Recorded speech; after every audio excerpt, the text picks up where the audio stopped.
السلام عليكم ورحمة الله وبركاته. صلى على الحبيب قلبك يطيب. جه معانا فيديو الميزان، بس قبل ما نقول لكم على اي حاجة وننزل معاكم اي حاجة لازم نعرفكم بالطير اللي قدام عينينا.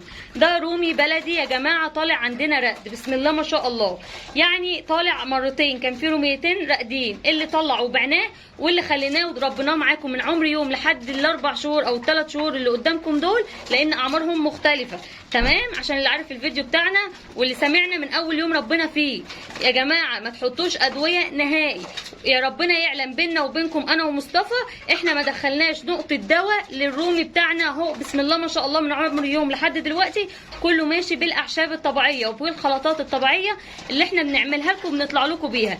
بنزود بقى الاوزان زي ما انتم شايفين بايه؟ بالمشروبات التسمين اللي انا بعملها لكم على طول. عندكم مشروبات للتسمين، مشروبات للكساح، مشروبات للاسهال، مشروبات للبرد، خلطات للتسمين، خلطات للبرد، خلطات للديدان، كل الحاجات دي موجوده على القناه. انتوا بتطلعوا تقولوا ايه يا امل انتوا عاملين المشروب ده لايه؟ عشان كذا وكذا وكذا وكذا. مفيش مشروب طلعت فيه الا ما شرحته لكم عشان يوضح لكم احنا بنسمن ازاي وبنحافظ على الطير بتاعنا ازاي. الاوضه بتاعتنا اهم حاجه تكون ناشفه، ما يكونش فيها تحتيها رطبه او مبلوله، لازم الارضيه تكون ناشفه عشان الكساح اهم حاجه، هو ده اللي بيجيب المرض لاي طير. حافظت عليه ومشيت مع مصطفى وامل بالاعشاب، عمرك ما هتروح لبطري ولا تجيب منه علاج. حتى الجدري عالجناه لكم، حتى دمعه العين، حتى الوش الوارم، كل حاجه حصلت لنا مع الرومي ده طلعنا وقلنا لكم. والافتراسات محدش ينسى، وتساقط الريش، يعني اي فيديو انت محتاجه قول لي عليه وانا ابعته لك على طول. هتلاقي التربيه بسيطه، هتلاقي ارباحك عاليه باذن الله، هتحس ان انت كسبت ما خسرتش، لان انت ما عندكش نافق، ما عندناش الحمد لله حاجه ماتت مننا، بالعكس الصحه كويسه وطاقه وحيويه ومناعه قويه. مصطفى طلع معانا اهوت بالميزان. يلا بينا يلا بينا. انا بص مش ايه، فهمتهم كل خطوه احنا مشينا بيها لحد دلوقتي. والله ما سمعت حاجه ما كمان. سمعش كان تحت. فانا عايزه اسالك سؤال يا مصطفى، هل احنا دخلنا نقطه علاج او دواء للرومي اللي قدام عينك ده؟ والله ولا اي طير على الصبح. الحمد لله. بصوا خليكم جرأة، في حد هيقول لك ايه؟ الادويه مفيش احسن منها. الميزانه شكلها فاصله يعني. بجد؟ والله. يا خساره، كان نفسي بجد اعمل لكم فيديو ميزان، بس مش والله مشكله. فاصله يا جماعه، بس يلا للاسف. ماشي خلاص حد تمام. هيقول لك ايه الادويه؟ تمام. مفيش احسن منها. تمام. إيه مش عارفه ايه مفيش احسن منها. يا جماعه الادويه ديت والمصحف الشريف وكتاب الله بتدمر الكلى. بتخش على الكلى بتدمرها. وفي واحد لا مؤاخذه من كتر الجهل تلاقيه بيقول لك ايه؟ اصل الكركم وشويه الحاجات اللي احنا بنحطها والحلبه والشيح وحبه البركه والكلام من كده، عارف؟ من كتر الجهل يقول لك اصل دي توابل. يا عم توابل مين يا عم؟ يا عم اتكلم كلام عدل. لا اله الا الله، هو سبحان الله. اوبا تمام. ها يلا يا معلم. معلش يا جماعه عذر والله. اه سبحان الله. توابل ايه؟ هي التوابل ديت معموله من ايه؟ يعني انا يا اخي يعني هفترضها ان هي توابل زي ما انت بتقول وزي ما انت عمال بتحكي في المحكي والكلام الفاضي اللي انت بتقوله ده. التوابل ديت معموله من الاعشاب الطبيعيه. تمام؟ وتلاقي دايما يطلع ينصحك يقول لك ايه؟ اصل العلاج ده مستورد. اصل العلاج ده من تحت بير السلم. اصل العلاج ده مصري وجاي مش عارفه منين وهيخش فين. العلاج ده يا عم علاج ايه اللي انت بتطلع تنصح بيه الشباب وبتطلع تنصح بيه الناس؟ اتقي ربنا علشان في ناس بتشوفك، في ناس بتعمل زيك، في ناس واخداك قدوتها، فحرام. في ناس واخده المنظر اللي عندك والمنظر العام اللي انت عامله او صارف عليه او مكلفه، هم مفكرين ان هم هيعملوا زيك كده من اللي انت بتقوله لهم. هما انت بتنصحهم في الغلط. انصح الشاب على الصح او انصح الواحده على الصح. علشان انا النهارده معايا مثلا 228,000 مشترك. ال 228,000 دول افترضنا ان هو بيشوفني منهم 1000 واحد. ال1000 دول اللي بيشوفوني انا هتحاسب عليهم واحد واحد. اذا كنت بغشهم، اذا كنت بقول لهم معلومه غلط، اذا كنت بقول لهم معلومه صح، فهي هتقعد لي. فانت قبل ما تطلع تقول المعلومه، انا بقول الكلام ده يا جماعه اللي هم بيعملوا محتويات على اليوتيوب، بالله عليكم يا جماعه انا بقول الكلام ده اللي هم بيعملوا محتويات ومحتويات الطيور اللي هي على اليوتيوب.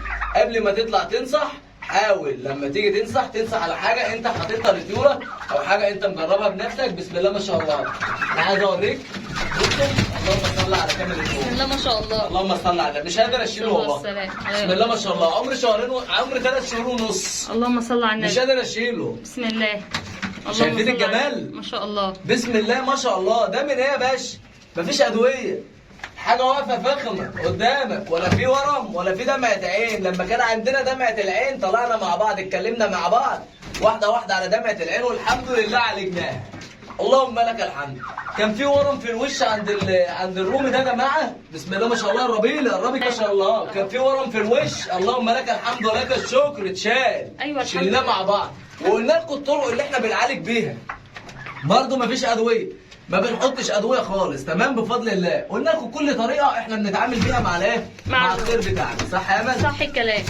بسم الله ما شاء الله. واللي مشى معانا طلع وقال انا عندي يا جماعه الله ينور عليكم، انا الجدري وقع زي ما انتوا قلتوا لوحده، والحمد لله خف لوحده من غير ما اشيله. يعني الحمد لله ثقتكم فينا، انتوا بتكتبوا لنا فاحنا بنفرح ان انتوا ماشيين ورانا والتربيه بتاعتكم كويسه. واللي خد مننا رومي والحمد لله اتربى معانا واحده واحده وطلع باحلى الاوزان وما شاء الله ما فيهوش اي مرض، ده برضو حاجه ترجع لربنا. الحمد لله ان احنا ماشيين صح. عشان تعرفوا يا جماعه اللي احنا بنقول اللهم لك الحمد ولك الشكر على كل حال.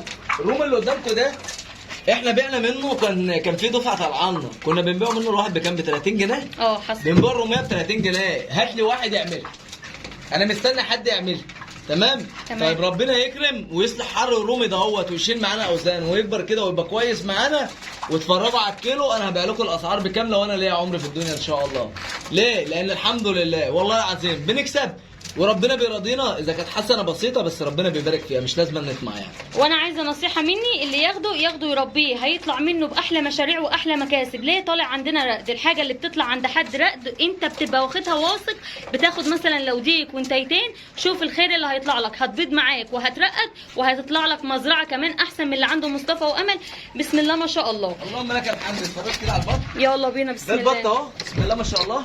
شايفين كده؟ ما شاء الله. ده مسكوفي خليط، مش مسكوفي اللي هو الاصلي كمان. تمام. شايفين النظافه؟ ما شاء الله عليك. اللهم لك الحمد. اهم حاجه في البط زي ما اتكلمنا في الفيديوهات قبل كده يا جماعه، يكون الارضيه بتاعته ايه؟ ناشفه، اهم حاجه. طيب ازاي يا مصطفى اخلي الارضيه بتاعته ناشفه؟ زي ما قلت لك حاجه بسيطه جدا احنا بنعملها، حاجتين مالهمش تالت. الحاجتين دول ايه هما؟ الاوضه بتاعتي لو بتشيل 50 بطه هنخليها 25 بس. تمام. دي اول حاجه. طيب الثانيه والاهم، ان الميه بتاعتك او مسقه الميه بتاعتك اللي بتعايرها لهم، بتعاير لهم مسقه الميه على مدار 5 ساعات في اليوم. تمام. يعني احنا بنطلع نشرب قبل المغرب مثلا على الساعه 7، من الساعه 7 يا جماعه لحد الساعه 12، يعني 7 8 9 10 11 12، يبقى كام ساعه؟ 5 ساعات. 5 ساعات اهو.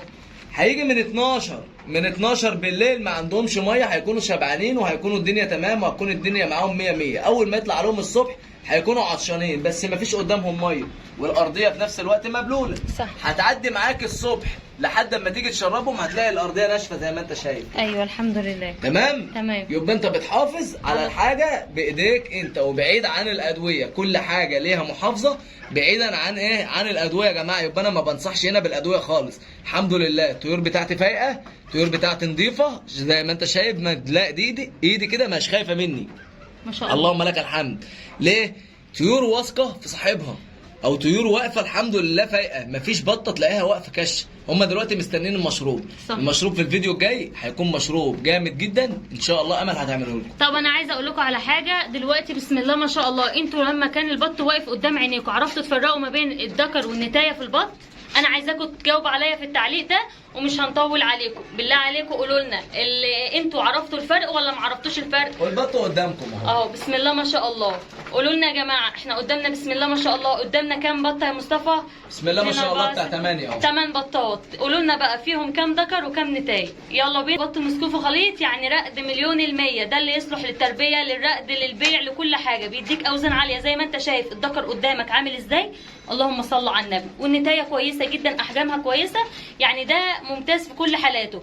انزل بس وقول عايز بط مسكوفي خليط او مسكوفي اصلي. ده بقى ده اللي يصلح للتربيه فقط مش للرقد، عشان الناس بس بتختلف ما بين الاثنين. طب في انواع تانية، تعالوا اوريكم نوع تاني. ده يا جماعه بسم الله ما شاء الله نوع السوداني اهو. ده البط السوداني اللهم لك الحمد. يبقى ورينا ناكل مسكوف الخليط. تمام. اللي هو ده مسكوف الخليط اللي هو ده. بسم الله ما شاء الله لا حول ولا قوه الا بالله. اللي هو ده يا جماعه ده الاب اهو.